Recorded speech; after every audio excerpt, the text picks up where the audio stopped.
My name is Helena Svárovská from the J&T Family Office, and I would like to invite here Mr. James Turnbull, who is the founder of the Czech and Slovak chapter of the Society of Trust and Estate Practitioners, which we'll call STEP.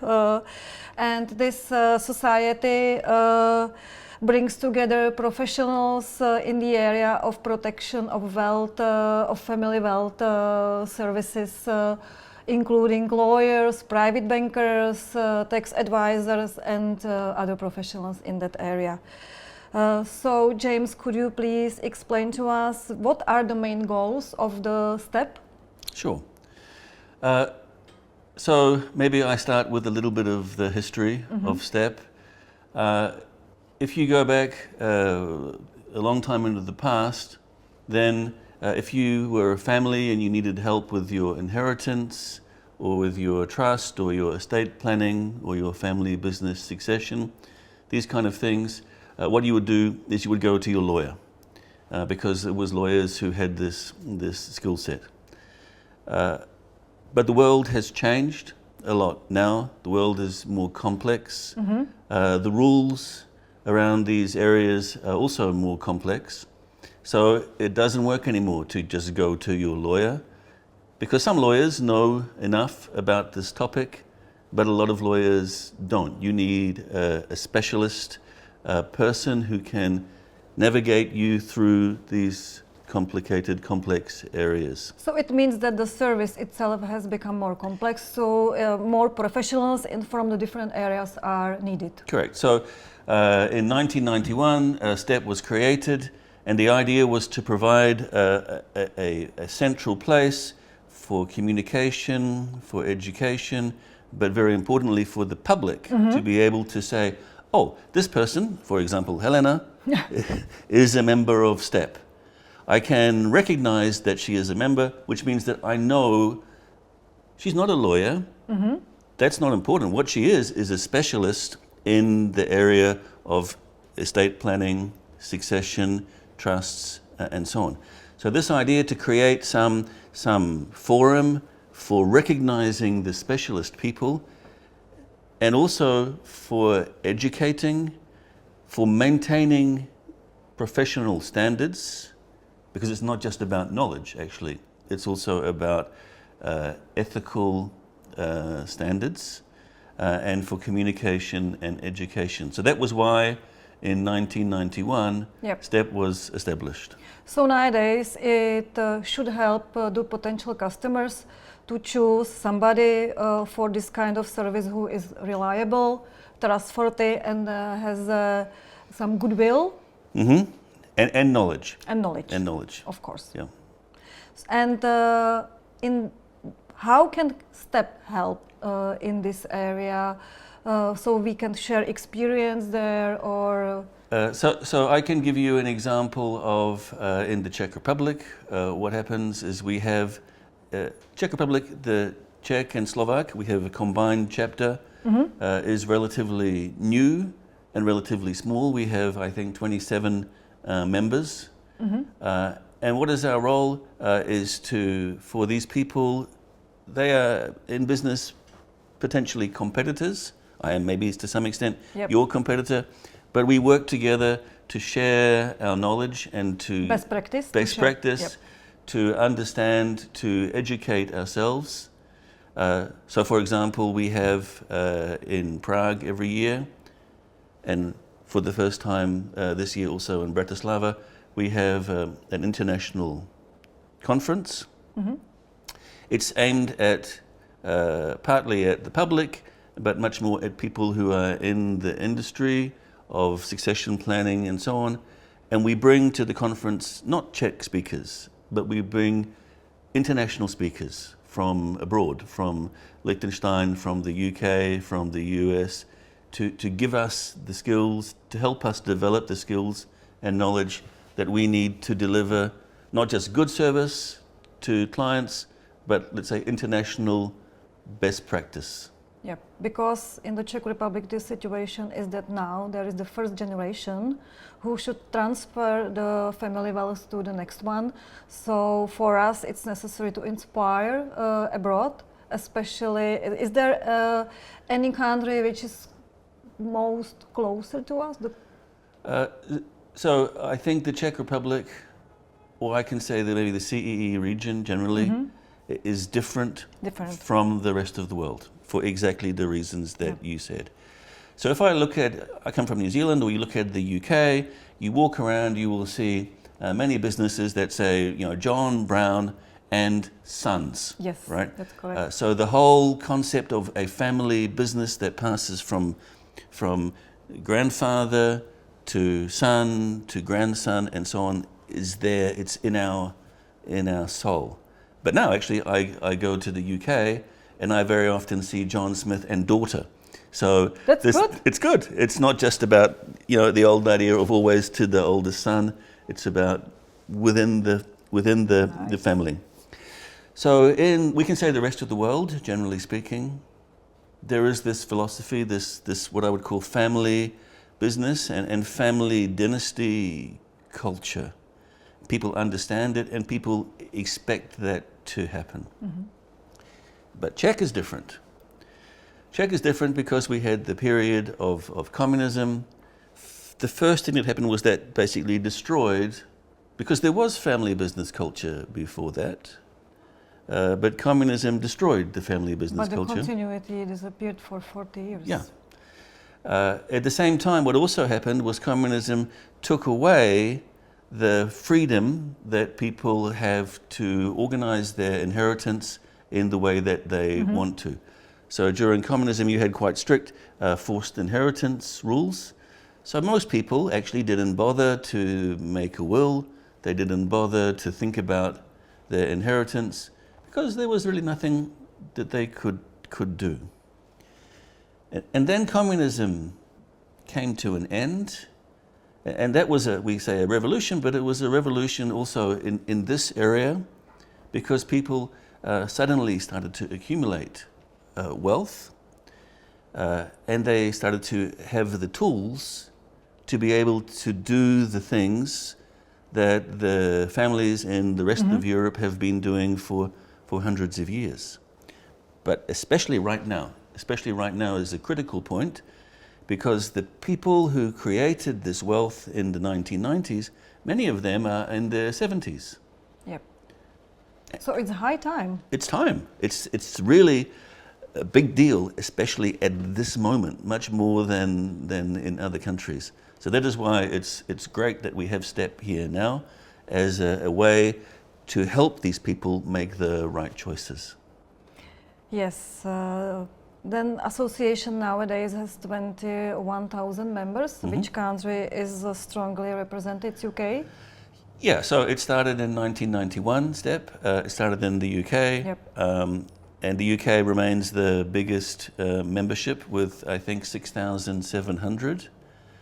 But because there was this need for some way of identifying who is good, who is not, it spread around the world very quickly. Very quickly. So I think 1992 was the second branch of STEP, which was in Geneva.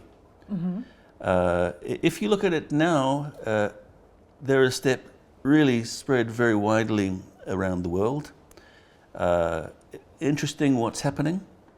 So I checked these numbers yesterday because I knew we were going to talk about it. UK 6,700. The US, surprisingly, is about 1,000. The second biggest country is Canada, with something like 3,000. So why is the US lower? Not because there is less happening there, it's just because the industry and so on is developing there from a different point. China, obviously an enormous economy, has, I think, 800 members. So it's spreading. In other places, it has spread. So the example I like to give is the Channel Islands. There's Jersey and Guernsey. These are two small islands in the middle of the ocean, which have nothing much happening apart from some fishing and trustee services. And there they have 1,400 members. And the whole of the rest of Europe, excluding the UK, has about the same membership. So it's concentrated in some places, but it is spreading. And as a natural person, as a member of STEP, what does it tell about this person to the potential customer? Okay. So not everybody can become a member of STEP. There are two ways that you can become a member of STEP. Number one is you can go through a professional educational path, which means you will probably get a law degree or a degree in some other relevant topic. Plus, then you need to study more specialist subjects. And eventually, at the end of that process, you will receive the TEP, Trust and Estate Practitioner designation. This is the way that you can recognize who is good and who is maybe not so good. Or the second way is, in the case of Czech, it's also possible to get this mark through experience. Yep. But it's not just that I did the job for 10 years. 10 years is the experience that is required. Yes.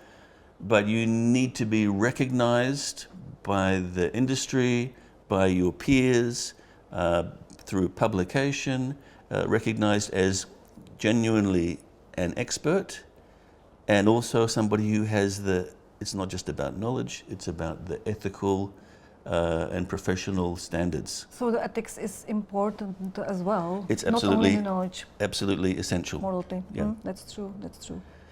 So in the Czech Republic, there are a lot of people who say, "Oh, I am an expert in this area." Are they really an expert? In many cases, not. And in other cases, maybe they don't have what I would call the right professional Yes. Standards to be able Of to. the ground. Yeah. So when you look at STEP, then you can feel confident. And do you think some, how to say, certification for institution as well would help? It's an interesting question. We have a discussion in Czech at the moment about who can be the trustee of a Czech trust.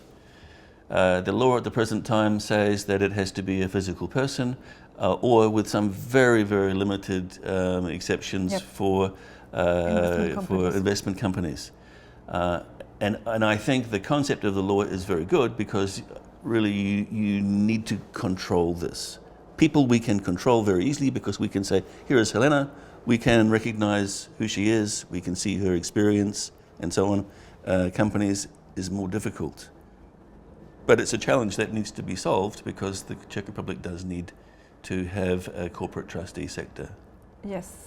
So it's not something special. It's spread around the whole world that the trustees, that the institutional trustees are certified somehow. Yep, and there has to be. controlled Yeah, you have by to have STEP. some system to make sure that people are professional and follow the rules. And most importantly, if they do not follow the rules, there needs to be some system to do something. Yes, Yeah, to do something. to okay. do something. Is anything which really surprised you in the Czech Republic Okay, in this area? sure. So maybe I give the example of New Zealand. Yep. And I'm very old. So I go back to New Zealand in maybe the 1980s. And if I look at let's say, wealth planning, wealth management business, it was in a different place. There were some lawyers providing advice, but on the financial side, what there were many people without much in the way of qualifications or knowledge or experience. Many of them were very genuine and very nice people, many of them not so much. And they were essentially insurance salespeople. And they were advising their clients about wealth and estate planning and these issues. And they were being paid to do that by getting commissions from the products that they were selling. So their motivation, why were they doing it? They were doing it because they wanted to make a lot of money for themselves. Did that make a lot of money for their clients? Unfortunately, usually not so much. Yep. And what's happened over the last, 30, 40 years in New Zealand is that's completely changed. So those people we can say those cowboys and cowgirls, they've gone because regulation has made them go away, and they have been replaced with people like yourself who genuinely have knowledge and skills, and you provide a professional service in areas like investment, in insurance, inheritance planning, estate planning, and all of these kind of things. So very big and very dramatic change, very good for the clients. And actually very good for the advisors as well, because they became professionals, not salespeople. Mm-hmm. So when I came to Czech, and I look at the environment out there right now, unfortunately, I see something that looks much more like New Zealand in the 1980s. And if you are a client in the Czech Republic and you have the need for some advice about your finances, about your money, it's very hard. It's very hard because the people that you are talking to, many of them are very friendly, they look smart, but what is their real motivation? What is their reason for giving you the advice? And in some cases, the motivation is wrong. So nowadays, the Czech market is somehow in a process of transformation. To be more ethical, to be more reliable. I have to say, I think it's in the early phases, and the result of that is that there are not so many places that people can go to get genuinely good advice. Now, I know this is your podcast, but this is not me. I'm not being paid to give you an advertisement. But one of the places that you can go that does provide this professional and quality advice is J&T. Okay, and I mean that seriously, and you can actually recognize that also by, again, connecting with STEP. Yep. So you can see that in the case of J&T, there are 3 STEP members on your team, and that's a strong sign that as a client, I'm dealing with somebody good. James, it was nice to have you here. Thank you for coming. Thank you very much for inviting me. And I would like to thank for watching us. Thank you. Thank you.